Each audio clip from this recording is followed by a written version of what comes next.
Sign it. Do not make me remember the night you destroyed my future 18 years ago. The words hung in the sterile air of the lawyer's office, heavy and suffocating. My father, Jeffrey, did not slide the bill across the mahogany table. He threw it. A crumpled $10 bill skidded across the polished wood and stopped right in front of me. It looked small, pathetic, just like he wanted me to feel. He leaned back in his leather chair, a smug grin twisting his face. He was not just buying my 10% share of the family auto shop. He was erasing me. He needed my signature so he could sell the business, cash out, and finally be rid of the daughter he blamed for every failure in his life. He called it a kindness. I called it an eviction notice. I stared at the money. I could feel the texture of the bill under my fingertips even without touching it. Worn, dirty, cheap. I looked up at him. He was waiting for me to fight, to beg, to cry. He wanted the satisfaction of watching me break. I picked up the pen instead. The plastic felt cool against my skin. I did not say a word. I just let the disrespect hang there, thick and poisonous, filling the room until there was no air left to breathe. Then I uncapped the pen. I signed my name at the bottom of the transfer agreement, pressing down hard enough to leave an indentation on the wood. Jeffrey snatched the paper away before the ink was even dry. He stared at it like he had just won the lottery. A smug, oily smile spreading across his face. Finally, he muttered, tucking the document into his briefcase. You finally did something useful for this family. Now get out. The adults have business to discuss. He thought he had just bullied his secretary daughter into submission. He thought he had stripped me of my only asset for the price of a fast food lunch. He had no idea who was sitting across from him. My name is Abigail. I am 30 years old. To my father, I am a failure. A glorified administrative assistant who answers phones and fetches coffee. To the rest of the world, I am a senior acquisition consultant. I specialize in distressed assets and corporate restructuring.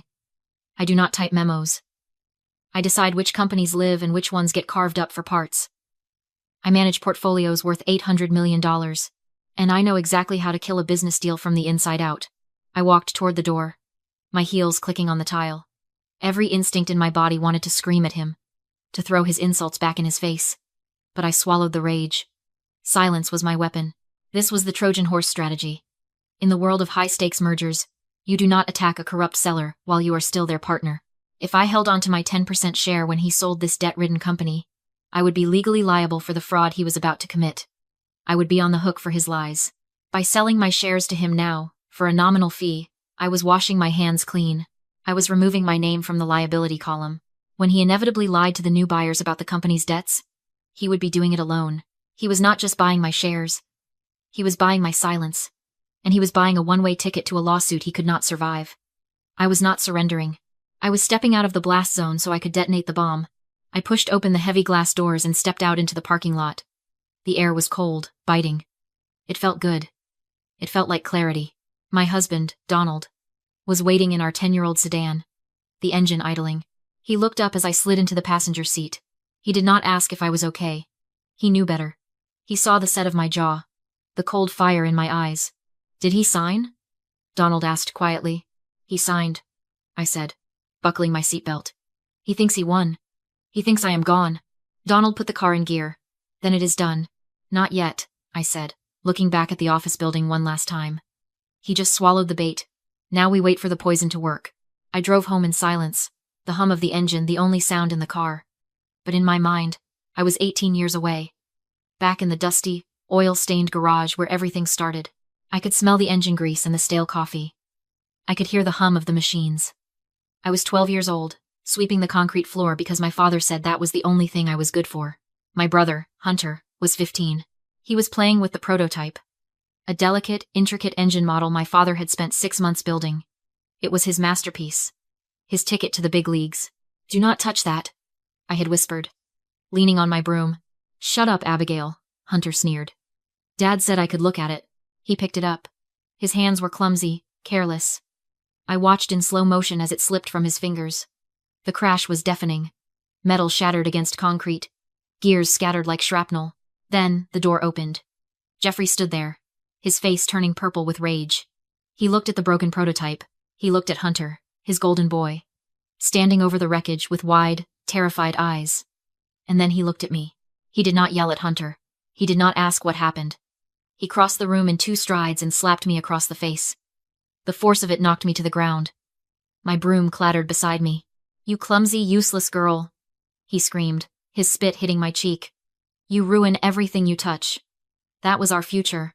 And you destroyed it. I lay there on the cold concrete, my cheek burning, staring up at Hunter. He did not say a word. He did not defend me.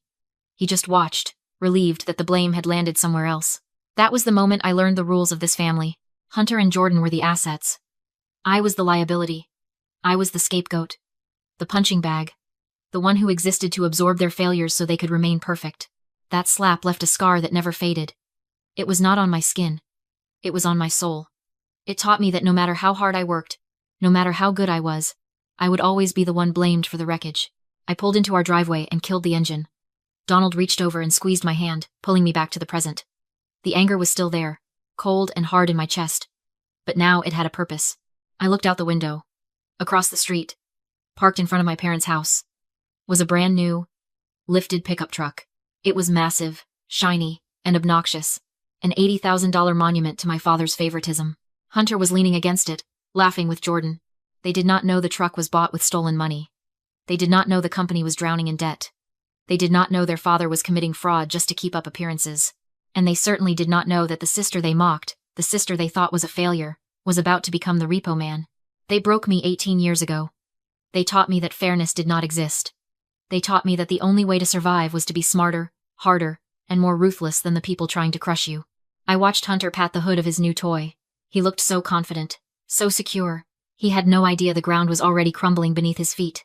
Enjoy it while it lasts, big brother, I whispered. Because the bill is coming due. The knife screeched against the porcelain plate, cutting through the silence of the private dining room. Jeffrey sawed into his $60 ribeye like he was carving up a conquered kingdom. We were at the Gilded Steer, the kind of steakhouse where the lighting is dim, the leather booths are red, and the menu does not list prices. To the big leagues, he announced, raising a glass of scotch that cost more than my first car. Hunter and Jordan raised their glasses, clinking them together with a heavy, self-satisfied thud. They were wearing new suits, ill-fitting, shiny, and expensive. They looked like children playing dress-up in their father's closet. I raised my water glass. I was the ghost at the feast, invited only because Jeffrey needed an audience for his victory lap. 850,000, Jeffrey said, savoring the number like the whiskey on his tongue. Cash. That Steven guy did not even blink. He knows quality when he sees it. He turned his gaze to me. It was not warm. It was the look a farmer gives a mule that has finally pulled the plow to the end of the row. And you, he pointed his steak knife at me. You finally did your job. I told you, Abigail. You sign the paper. The men do the business. Simple. He laughed, a wet, hacking sound. See? Women are for signing. Men are for spending. That is the natural order of things. Hunter snickered, wiping grease from his chin. Thanks for the signature, Abby. Dad says I am going to be vice president of operations for the new holding company. Jordan is getting marketing. I took a sip of water to wash down the bile rising in my throat. Vice president of operations. Hunter could not operate a toaster without supervision. Jordan thought marketing meant posting photos of his truck on Instagram. They were celebrating promotions in a company that did not exist, paid for with money they would never see. So, what is the plan? Jordan asked, leaning forward. After the wire hits on Friday? Jeffrey leaned back, the leather creaking under his weight. We vanish. I have already booked tickets. A long vacation. Maybe Mexico. Maybe Belize. Somewhere the sun shines and the phones do not ring. What about the guys at the shop? Hunter asked. For a second, I thought he showed a flicker of conscience. Old Man Miller and the crew? They are expecting back pay next week. Jeffrey waved his hand dismissively. Let the new owners deal with them. Or let them file for unemployment. I do not care. But the contract says we cover outstanding payroll, Hunter mumbled. The contract says whatever they think it says. Jeffrey snapped. Those workers leached off me for years. They did not work hard enough to save the business. So why should I save them? I fed them for decades. Now it is my turn to eat. I gripped the stem of my glass until my knuckles turned white. Old Man Miller used to sneak me sandwiches when Jeffrey forgot to leave lunch money. The mechanics had taught me how to change a tire, how to weld, how to stand up straight. They were the ones who built this business. And Jeffrey was planning to leave them starving while he sipped margaritas on a beach. That was the final seal. If I had any lingering doubt, any tiny voice whispering that he was still my father, it died right there between the appetizer and the main course. This was not just about me anymore. It was about Miller. It was about the receptionist who bought my prom dress. It was about every person he had used and discarded. You are right, Dad, I said, my voice steady, cutting through the air like a razor. You deserve everything that is coming to you. He grinned, missing the double meaning entirely. Damn right I do. I watched him take a bite of steak, blood running down his chin. He looked like a king. He did not know he was already a prisoner. The conference room on the 42nd floor was a glass cage floating above the city. It smelled of lemon polish and aggressive air conditioning. Stephen sat across from me, a thick file folder between us.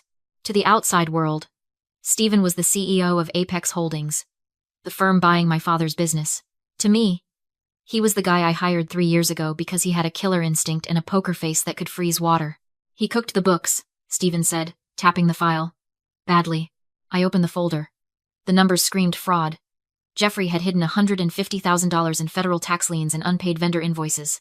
He had inflated the asset value of the machinery by 40%. In a normal deal, this would be the moment we walked away. But this was not a normal deal. This was an execution. He thinks we will not check, I said, tracing the line item where he had buried the payroll debt. If we run standard due diligence, the lawyers will flag this in 24 hours, Stephen warned. The deal dies. Then we do not run it, I said. Stephen raised an eyebrow. You want to buy a liability? I want to hand him a shovel, I corrected. We waive the 30-day due diligence period. We tell him we are in a rush to close before the quarter ends. We offer him speed in exchange for security. I pulled a single document from my briefcase. The personal indemnity agreement. It was a standard clause in high-risk acquisitions, but to a desperate man, it looked like fine print. It stated that if the seller misrepresented any financial data, the corporate veil was pierced. The seller would be personally liable for damages up to 3 times the value of the fraud, and they would forfeit all personal assets used to secure the guarantee. He signs this, I said, sliding it over to Stephen. And he hands me the keys to his life. The door opened. Jeffrey walked in, flanked by Hunter and Jordan. They were loud, taking up space, filling the sterile room with the smell of cheap cologne and arrogance. They did not look at me. I was sitting in the back corner, typing on my laptop, dressed in a plain gray suit. To them, I was just the note-taker, the help. Gentlemen, Stephen stood up, extending a hand. Let us make some money. Jeffrey sat at the head of the table, leaning back, expanding. I like a man who gets to the point. You have the check? Better, Stephen said. I have a fast track. My investors want this closed by Friday. I am willing to waive the inspections and the audit period. We transfer the funds in 48 hours. Hunter high-fived Jordan under the table. Jeffrey's eyes lit up. He saw the finish line. He did not see the tripwire. However, Stephen continued, his voice smooth as silk. Since we are skipping the audit, I need a personal guarantee that the books are clean. Standard procedure. Just sign here. Stating there are no undisclosed debts. Jeffrey laughed. It was a nervous, greedy sound. Clean as a whistle. You have my word. I need your signature, Stephen said, pushing the indemnity agreement forward. Jeffrey grabbed the pen. He did not read it. He did not check the clauses. He was too busy spending the money in his head. He scribbled his name with a flourish. And we need a notary. Stephen gestured to the man sitting quietly next to me. Donald stood up. My husband. The man Jeffrey had called unambitious because he preferred stable work over gambling on risky ventures. Jeffrey barely glanced at him. To my father, Donald was just another piece of furniture. He did not realize that the man stamping the document was the witness who would ensure this contract held up in federal court. Donald set his seal on the paper. Thump. The sound echoed in the room like a gavel drop. Jeffrey stood up, pumping Stephen's hand. Pleasure doing business with you. The pleasure is mine, Stephen said, not smiling. I watched them leave, high-fiving in the hallway. They were celebrating a victory that was actually a funeral. Jeffrey had just bet his house, his truck, and his freedom on a lie he told to the wrong people. Donald looked at me across the room. He closed his notary book. He did not even say hello, Donald said softly. He will not be saying much of anything by Friday, I replied, closing my laptop. The ink is dry. The phone rang at 11 in the evening the night before the closing. I knew who it was before I even looked at the screen. Jeffrey could not resist a victory lap. I sat on my balcony, a glass of wine in my hand, watching the city lights of Portland below. I swiped answer and tapped the record button on my other screen. Hello, Dad, I said. You awake? His voice was thick, slurred. He was celebrating early. I bet you are awake. Probably wondering how you are going to pay rent with that $10 bill I gave you. He laughed, a wet, rasping sound. I could hear the clink of a bottle against a glass in the background. I am doing just fine, I said. Did the deal go through? It's done, he crowed. We sign tomorrow morning $850,000. Can you believe it? Those city suits are idiots. Rushed the close. Didn't even look at the books. Sounds lucky, I said, baiting him. You sure everything's clean? If they find the tax liens later, they won't. He cut in, dropping to a whisper. That's the beauty of it. I sold them a sinking ship, Abigail. Rotten to the core. Rusted inventory, empty pension fund, and the tax man at the door. By the time they realize, I'll be on a beach in Cabo. I watched the recorder climb. 48, 49. So you're admitting you deceived them? I asked. I didn't lie, he scoffed. I just didn't volunteer what they were too stupid to ask. That's business. But you wouldn't know. You're just a secretary. Right, I said. Just a secretary. Sucks to be you, he laughed. Hunter's getting a new truck. Jordan's shopping condos. And you? You got what you deserve, $10 and a kick in the ass. Goodbye, Jeffrey, I said, and hung up. I saved the audio. Backed it up to 3 different clouds. In fraud cases, intent is the hardest thing to prove until someone admits on tape they knew the asset was a sinking ship while signing warranties that it was solvent. Premeditated. Malicious. Admissible. But the recording was only one trap. Jeffrey thought he was selling to a stranger named Stephen. He didn't know Stephen was a front, and he didn't know what I'd done 3 days earlier. I went to the bank holding his commercial mortgage and personal loans and bought his distressed debt every note. Banks love dumping bad loans. I used my liquidity and bought them for pennies. Technically, I was already the bank. I owned the mortgage on his house, the liens on his equipment, the debt on the trucks he let Hunter drive. He wasn't negotiating with a buyer, he was negotiating with his executioner. He thought tomorrow was payday. He didn't realize foreclosure had already started. The money he expected wasn't a payout, it was a mirage. The champagne bottle was sweating in the silver bucket. Hunter and Jordan vibrated with excitement, tapping their new designer watches on the glass table. Jeffrey sat back, smug. What's the holdup? Jeffrey snapped. The wire should have hit 5 minutes ago. Stephen glanced up, bored. Escrow flagged a problem. What problem? Jeffrey jumped up. I signed. I handed over the keys. Where's my money? The audit found a discrepancy, Stephen said, sliding a single page across the table. $150,000 in undisclosed tax liens and unpaid payroll. You certified the company was debt-free. That's a mistake, Jeffrey yelled, turning purple. My accountant messed up. I'll fire him. Release the funds. We can't, Stephen said calmly. The contract is void. Unless what? Unless the chairman approves an override. Then get him. Jeffrey slammed his fist down. Call him. Bring him in. You don't need a phone, a voice said from the doorway. The heavy oak door swung open. I walked in not in my gray office suit, but in a tailored black dress and stilettos that clicked across the hardwood. I went straight to the head of the table, pulled out the chairman's chair, and sat. I set my briefcase down and snapped the locks open sharp as a gunshot. Silence. Jeffrey blinked. Abigail? What the hell are you doing here? You come to clean the floors? Hunter snickered. Lost your way to the break room, Abby? I'm not here to clean, I said, steady. I'm here to collect. Jeffrey laughed, thin and shaky. You're a secretary. Get out before I have security throw you out. Stephen's voice turned icy. Mr. Hayes, meet the managing partner of Helios Capital, the entity acquiring your assets. This is Abigail. The blood drained from Jeffrey's face. He stared between us, mouth opening and closing. That's impossible, he whispered. You don't have money. I have plenty, I said. And I have the personal indemnity agreement you signed 3 days ago. Donald notarized it while you were too busy ignoring him to notice. I slid the document forward.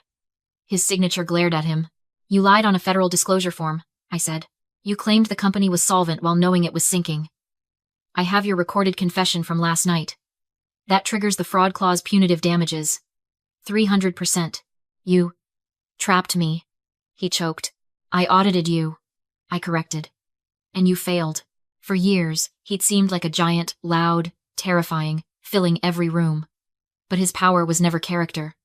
It was cash. Money bought silence, loyalty, fear. He thought net worth was self-worth. Now, as the numbers evaporated, so did the man. He shrank into his chair, arrogance draining out, leaving a frightened old bully with an empty wallet. Hunter stammered, panicking. You can't do this, what about my truck? I put a deposit down. The truck is gone, I said, not even looking at him. And so is the house. I turned back to Jeffrey. I didn't just buy the company.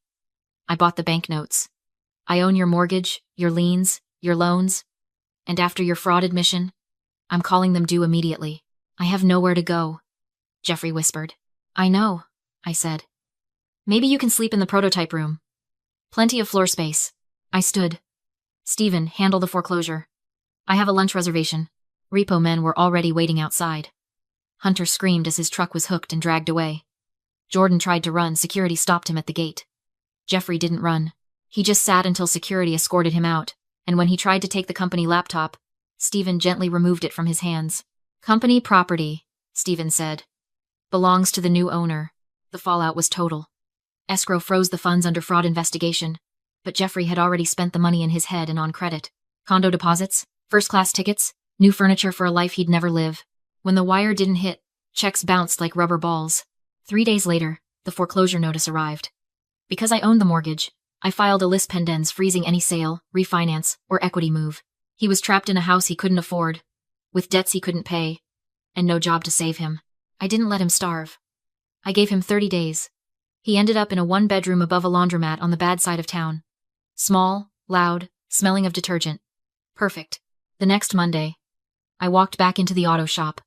Grease and coffee in the air, same as 18 years ago. The workers looked terrified, expecting layoffs. Gather round, I said, standing on a crate. My father is gone. Hunter and Jordan are gone. The team that drove this place into the ground is gone. A murmur rippled through them. I'm the new owner, I said. And my first act is to pay every cent of back wages plus 10% interest. Miller looked up, stunned. Second, I said. I'm promoting Miller to shop foreman. He knows this place better than anyone. Miller cried. Men clapped him on the back, first smiles I'd seen in years. I walked to the stained patch of concrete where I used to stand with a broom, where Jeffrey slapped me. I stood there until the memory lost its power. The shame was gone. The girl who thought she was worthless had grown into the woman who owned the building. I stepped into the sunlight. Donald waited in the sedan, engine idling. Ready to go home? He asked. Yeah, I said, buckling in. Let's go home. They told me I was a bad investment. A liability. I just proved I was the one auditing the books the whole time. If you've ever had to buy your own freedom, subscribe.